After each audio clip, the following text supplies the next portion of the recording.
Be me, final year engineering student. Life is basically a mix of caffeine, differential equations, and the quiet hum of a 3D printer in the lab. I'm not a genius, but I'm a hard worker. My whole world is logic. Things either work or they don't. A bridge either stands or it collapses. Code either compiles or it fails. There's a right answer and a wrong answer, and you find the right one by doing the work. GPA is solid. Got a promising internship lined up that's supposed to turn into a full-time offer after graduation. The finish line is in sight. Just one last hurdle. One final, stupid, university-mandated hurdle. I needed one more humanities credit to graduate. The course catalog was a wasteland of classes that were either full or conflicted with my essential engineering labs. My options were slim. Ended up with the only thing that fit my schedule. Introduction to Sociology, Power and Society. Sounds boring, but whatever. I can handle boring. Just need to show up, take notes, pass the exam, and get out. The professor is a Dr. Margaret. Never heard of her. First day of class, I walk in and immediately feel out of place. The room is full of arts and humanities students. You know the type. I find a seat in the back with a couple of other lost-looking engineering dudes. We give each other the silent, "we're in this together" nod. Dr. Margaret walks in. She's maybe in her 50s, has that look of someone who is perpetually disappointed with the world. She doesn't say hello or introduce the course material. Instead, she starts with a monologue. It's all about oppressive structures, invisible forces, and the inherent biases baked into every single aspect of modern life. Okay, a bit dramatic, but it's her class. Then she starts zeroing in. She talks about how science and technology aren't objective fields of discovery. According to her, they are tools, primarily developed by one group, to maintain control over others. I see the other engineering guys shifting in their seats. This isn't going to be a sit in the back and stay quiet kind of class. Over the next few weeks, a clear pattern emerges. Anytime a female student speaks, her answer is insightful, brave, or an important lived experience. Even if the answer is just pure feeling with zero facts to back it up. Anytime a male student speaks, his answer is met with suspicion. His points are overly simplistic, missing the nuance, or a product of his unexamined privilege. She had this signature move where she'd listen to a guy's point, tilt her head, and say, "And why do you feel the need to frame it that way?" It was a trap. There was no right answer. It wasn't a discussion. It was a re-education camp. I learned very quickly to just keep my mouth shut. I did the readings, wrote down what she wanted to hear in my notes, and just tried to become invisible. The midterm was an essay. The prompt was something about how modern workplaces perpetuate historical inequalities. I just regurgitated her lecture notes back to her, used all her favorite buzzwords, got a decent grade, felt dirty, but it was the only way to play the game. The main project for the course was a group presentation, worth a huge chunk of our final grade. I get assigned to a group with 3 other people, 2 art students who seemed nice enough but completely checked out, and Julia. Julia was actually smart. She was quiet, but when she did speak in class, she asked good questions. Our assigned topic was technology's role in reinforcing social hierarchies. Perfect. Right up my alley, but also a minefield in this particular class. The first group meeting is a bust. The 2 other students have other commitments. It's just me and Julia. We decide to divide the work. She'll handle the historical and social theory side of things. I'll handle the technical side, how algorithms actually work, how data is collected and used, stuff like that. It seemed like a fair division of labor. I actually kinda got into it. I spent hours in the library looking up real-world examples. I made detailed slides with diagrams, flowcharts, and cited data from peer-reviewed journals. I wanted to show how certain biases can be coded into systems, but I wanted to explain it from a technical, factual standpoint. Not this vague, it's all a conspiracy stuff we heard in class. I explained how facial recognition software struggles with darker skin tones because the training data was flawed. I showed how certain predictive policing algorithms could create feedback loops in low-income neighborhoods. It was factual, it was demonstrable, it was engineering. Our group meets a few days before the presentation to practice. The other 2 members show up with a few slides they clearly threw together that morning. Their part is basically just quotes from articles Dr. Margaret told us to read. Julia's part is solid, well-researched, well-argued. Then I present my section. I walk them through it, explaining the technical concepts as simply as I can. When I'm done, Julia is actually impressed. She tells me she never understood how that stuff actually worked, and that my explanation made it clear. The other two just nod along, looking at their phones. I felt pretty good. My part was solid. The project was going to be fine. Presentation day arrives. We're the last group to go. I'm sitting there listening to other presentations. It's the same thing over and over. Lots of passion, lots of feelings, not a lot of facts. Dr. Margaret is eating it up, nodding, smiling, writing positive comments. Then it's our turn. We get up to the front of the class. The first two members of our group stumble through their slides. It's awkward, but they get through it. Then Julia presents her section. She's great, clear, confident, makes her points well. Then it's my turn. I pull up my slides. The first one is a simplified diagram of a machine learning model. I start explaining the process. I'm calm. I'm just stating facts. I can see Dr. Margaret's expression slowly changing. Her smile is gone. She's leaning forward, her arms crossed, with a look of intense scrutiny on her face. I ignore it and keep going. I get to my examples. I explain the technical reasons for the biases, how it's often a case of bad data or lazy programming, not some grand malicious design. I finish my last slide and conclude my part of the presentation. I thought it went well. I was clear. I was factual. I was objective. Our group moderator asks if there are any questions from the class. A few seconds of silence. Then Julia turns to me. She looks genuinely curious. She says my name and asks if I could explain the feedback loop concept again, specifically how a system can end up reinforcing the very bias it was supposed to ignore. It was a great question. It showed she was paying attention and trying to understand a complex topic. I smile a little, glad that my part of the presentation had an impact. I turn to her to answer. I open my mouth to speak. The simplest way to think about it is like this. That's as far as I got.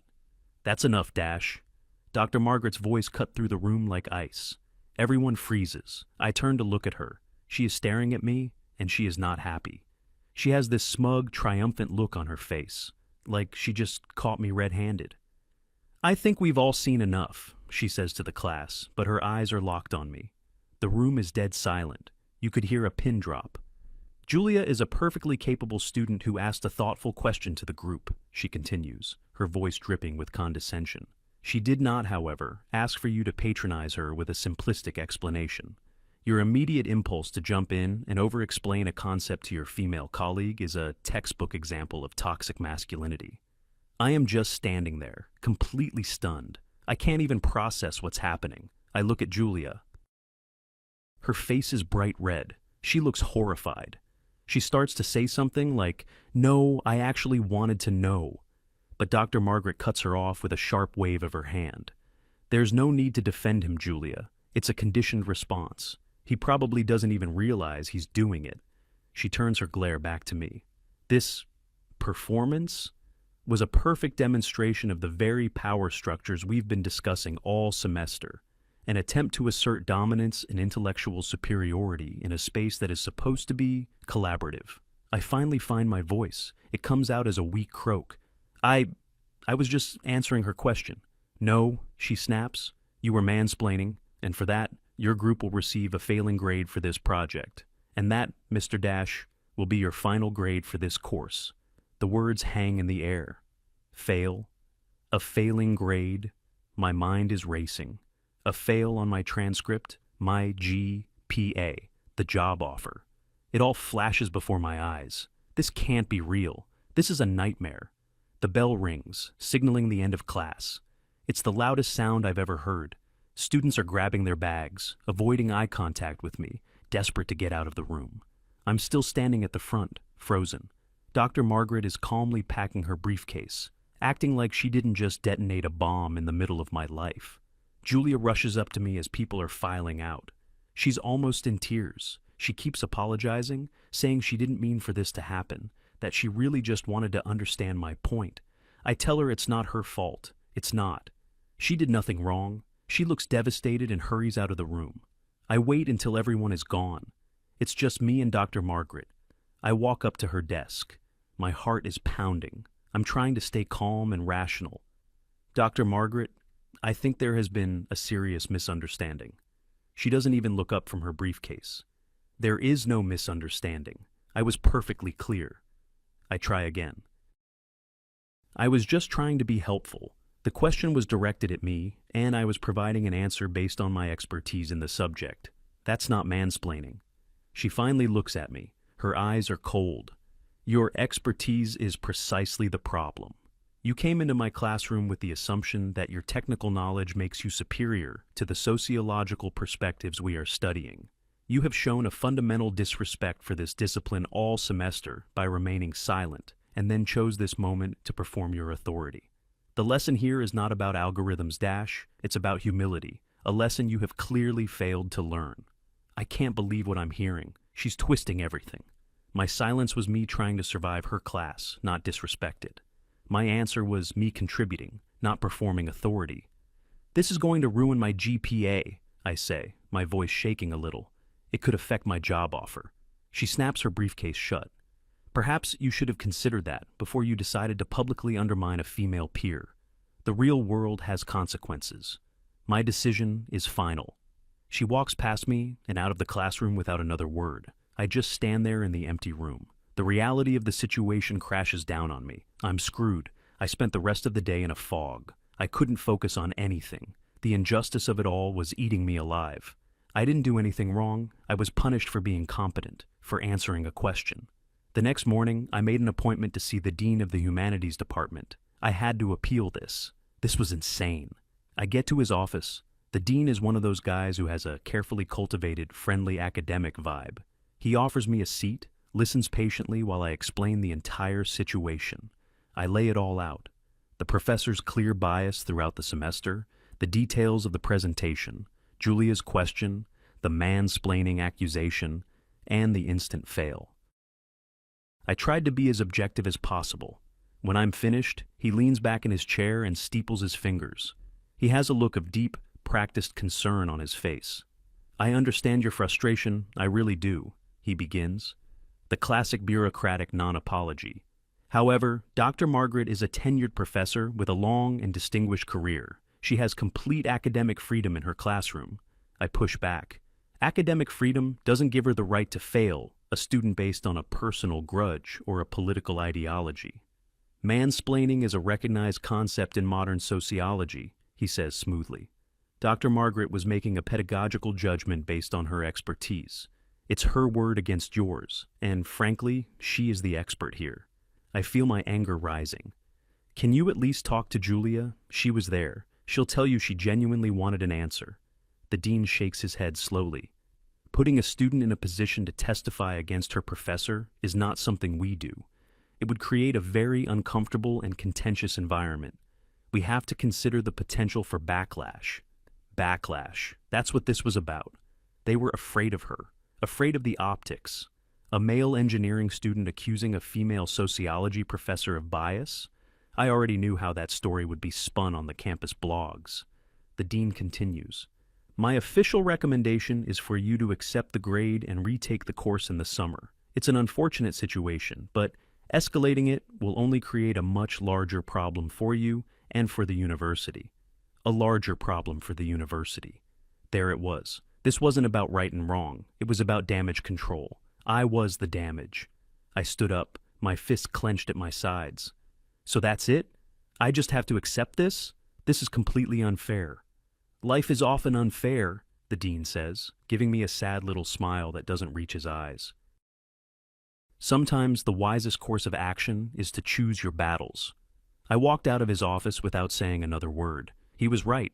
I had lost the battle. The system was rigged. I walked back to my apartment, feeling completely and utterly defeated. Everything I had worked for over the last 4 years was on the line because of one woman's crusade. I sat on my bed, staring at the wall. The anger had faded, replaced by a hollow feeling of helplessness. There was nothing I could do. I had followed the rules. I had tried the official channels. I had been polite and rational, and in the end, none of it mattered. My phone was on my desk. I picked it up and scrolled through my contacts. My parents would just worry. My friends wouldn't know what to do. Then my finger stopped on one name, Grandpa. I hesitated. My grandfather is an old-school guy, an engineer like me. He built a successful manufacturing company from the ground up. He's a man of few words. He believes in hard work, personal responsibility, and common sense. He has no time for nonsense. I hadn't wanted to bother him with my school problems, but I was out of options. I took a deep breath and hit the call button. The phone rings a few times before he picks up. His voice is exactly as I remember. A little gravelly, no nonsense. Hello?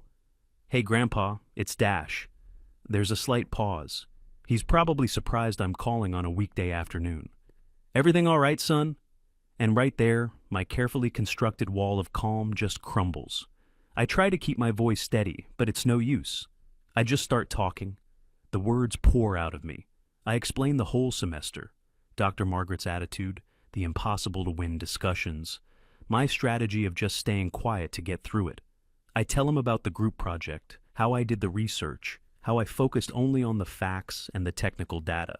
I describe the presentation, Julia's question, and how I tried to answer it. Then I get to the accusation. The words toxic masculinity and mansplaining. I can almost hear him frowning on the other end of the line. I tell him she failed me on the spot for the whole course. NF. I recount my meeting with the dean, how he basically told me to just roll over and accept it to avoid making waves for the university. When I'm finally done, there's just silence on the line. For a good 10-15 seconds, I hear nothing. I start to worry that I overwhelmed him, that I just sound like a complaining kid. Finally, he speaks. His voice is different. It's quiet, but it's hard, like steel. Let me get this straight, he says slowly. You were part of a group. Yes. You presented your section of the work, which was based on your area of study. Yes, engineering. A fellow student asked you a direct question about your section. Yes, Julia asked me to clarify a concept I had just presented. And when you began to answer her direct question, this professor interrupted you. Immediately. And she accused you of, what was that ridiculous word again? Mansplaining. I can hear him let out a short, sharp sigh. It's not a sigh of sadness, it's a sigh of contempt. And on that basis alone, she failed you for the entire course. That's right, she said it was a performative act of intellectual superiority. Another moment of silence. I can picture him perfectly, sitting in his study, looking out the window, his jaw set. And the dean, he continues, his voice even colder now. The administrator. His solution was for you to accept a failing grade you didn't earn, to protect the institution from backlash. He said I should choose my battles. He's quiet for a long time. I'm about to say something, to fill the silence, but I stop myself. I know that look. I know that silence. He's not sad. He's not disappointed in me. He's processing. He's analyzing the problem. He's formulating a solution. When he finally speaks again, his tone is back to his normal, calm self. But with an edge. Dash, he says, you did nothing wrong. You presented facts. You answered a question. You acted with integrity. The system failed you. Not the other way around. Hearing him say that, it was like a massive weight was lifted off my chest. It was the first time someone hadn't treated me like I was the problem. He continues. Don't do anything else. Don't send any more emails. Don't talk to anyone else at that school. Just go to your other classes. Do your work. Let me handle this. I'm a little confused. What are you going to do? I'm going to make a phone call. To the dean? I hear a dry chuckle on the other end of the line. No, son. You never talk to the middle manager when the whole factory is rotten. You talk to the owner. And with that, he says, I'll call you back when it's done. He hangs up. I sit there, holding my phone, feeling a strange mixture of relief and anxiety. What did he mean by that? The owner? I had no idea what he was planning, but for the first time in 48 hours, I felt a sliver of hope. The next day was strange. I went to my engineering classes. I worked in the lab. But the whole time, the F was hanging over my head. I kept checking my email, my phone. Nothing. The day after that was the same. Silence. The doubt started to creep back in. Maybe I had put him in an impossible position. He's just one guy. What could he really do against a whole university bureaucracy? Maybe his phone call was just him venting to some old friend on the alumni association. Maybe the dean was right. Maybe I just had to accept it. I was in the middle of a thermodynamics lecture when my phone vibrated in my pocket. I ignored it. Then it vibrated again. And again. A text message this time. I glanced down. It was from the dean's office. Mr. Dash, the dean requests you come to his office at your earliest possible convenience. It is a matter of utmost urgency. My heart started pounding. Utmost urgency? I excused myself from the lecture, my mind racing. Was I in more trouble? Was Dr. Margaret filing some kind of formal harassment complaint against me for appealing? I walked over to the humanities building, my stomach in knots. I get to the dean's office. His assistant sees me and immediately waves me in, like she's been waiting by the door for me. The moment I walk in, I know something has fundamentally changed. The dean is standing behind his desk. He's not sitting comfortably in his chair. He's standing. He looks pale. There are beads of sweat on his forehead. The friendly, condescending academic is gone. In his place is a cornered, terrified bureaucrat. "Dash, thank you for coming in so quickly. Please sit down," he says, his voice a little shaky. I remain standing. He gestures awkwardly to the chair. "Please." I sit. He doesn't. He starts pacing behind his desk. "Look," he begins, wringing his hands. "It appears there has been a rather significant misunderstanding regarding your grade in Dr. Margaret's sociology course." I just stare at him, saying nothing.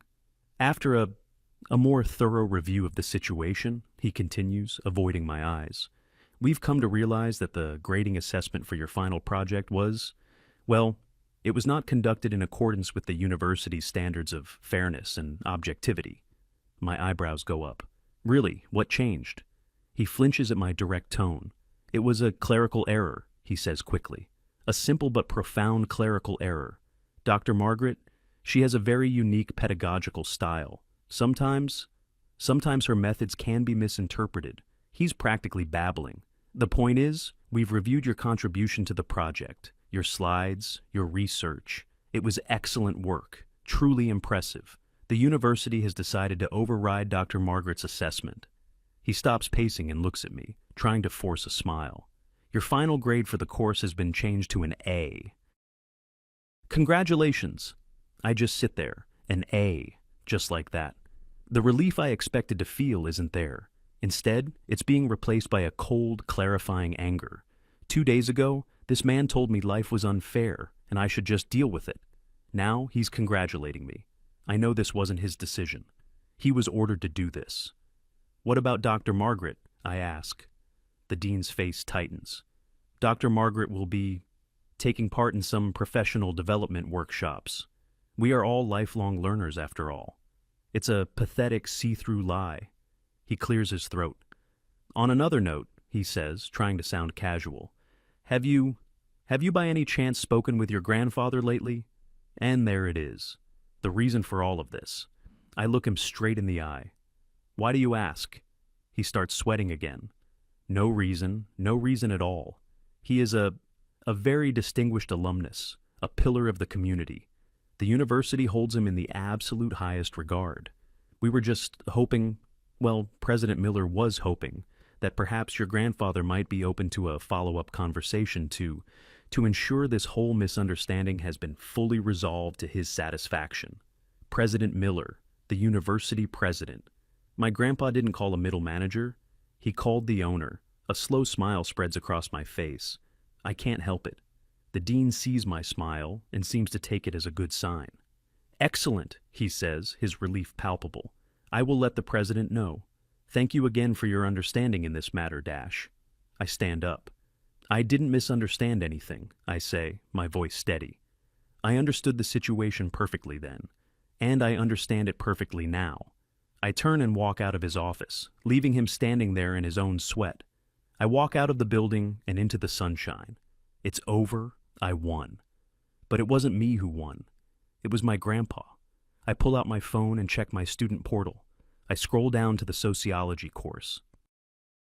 The big red F is gone. In its place is a beautiful green A. I took a screenshot of it. A few days pass. The campus is buzzing with rumors. The story going around is that Dr. Margaret had a personal emergency and had to take an indefinite leave of absence. Her class was taken over by a grad student who seemed terrified, but was at least fair. I heard from a friend in the humanities department that the real story was much juicier. Apparently, there was a massive, multi-million-dollar donation for the new engineering building that was suddenly and unexpectedly pulled. The donation was from an anonymous alumnus who cited a loss of faith in the university's academic standards. The administration went into full-blown panic mode. Dr. Margaret was called into an emergency meeting with the president and the entire board. No one knows what was said in that room, but she came out looking like she'd seen a ghost. Her tenure saved her from being fired outright. But she was effectively neutralized. She was stripped of her teaching duties for all mandatory undergraduate courses. She was moved to a tiny, windowless office in the basement of the oldest building on campus. Her sabbatical was a forced exile. She was a non-person. It was the academic equivalent of being sent to the salt mines. The comeuppance was so total, so beautifully complete, it was almost poetic. That weekend, I drove out to see my grandpa. I found him in his workshop, tinkering with an old engine. I handed him a bottle of the good whiskey he likes. He looked at it, then at me, and a small smile touched his lips. "I take it things have been resolved," he said, wiping his hands on a rag. "You could say that," I replied. "I got an A." He just nodded, like it was the most obvious outcome in the world. We went inside, and he poured us both a small drink. We sat there for a minute in comfortable silence. "Okay," I finally said. "You have to tell me. What did you say in that phone call?" He took a sip of his drink and looked out the window. "Not much," he said. "I didn't yell. I didn't make threats. That's not how you handle these people." He turned to look at me. "I called the president of the university. I introduced myself. I told him my grandson was an engineering student there. I told him my father had been an engineering student there before me. I explained very calmly the facts of what had happened. No emotion, just the chain of events. A student was asked a question in his area of expertise. He answered it. He was failed for it. The administration then supported the decision in order to avoid a fuss. I told him that this incident suggested that the university my family had supported for 3 generations no longer valued merit or objective truth, that it had been hollowed out by ideology. Then I informed him that the 7-figure donation my family foundation had pledged for the new engineering wing was being withdrawn, effective immediately, and that I would be making my reasons for doing so known to my fellow alumni. He took another sip. Then I wished him a good day, and I hung up. I just stared at him, speechless. It was so simple, so direct, so utterly devastating. He had bypassed their entire system of committees and appeals and grievances. He had ignored their rules. He had identified their single biggest weakness, their dependency on money and reputation, and he had pressed on it with overwhelming force. He looked at me, his eyes serious. "Listen to me, Dash. You're going to run into people like that professor your whole life. People who don't build anything, don't create anything, don't solve any real problems. All they do is talk. They create complicated rules and ideologies to justify their own existence and to tear down the people who actually do the work. You can't reason with them. You can't win by playing their game. They will twist your words, they will change the rules, and they will always make you the bad guy." He leaned forward a little. "Your strength is not in arguing with them. Your strength is in what you can do, in what you can build. Never let people who create nothing but words tell you how the world works. And," he said, finishing his drink, "always know when it's time to stop playing by their rules and start making your own." I left his house that day feeling like I had learned more in that one conversation than in all 4 years of university. I graduated with honors. I got the job. And every time I face a problem now, I think about that lesson. I don't waste time arguing inside a broken system. I find the leverage point. I find the language they understand, and I speak it fluently.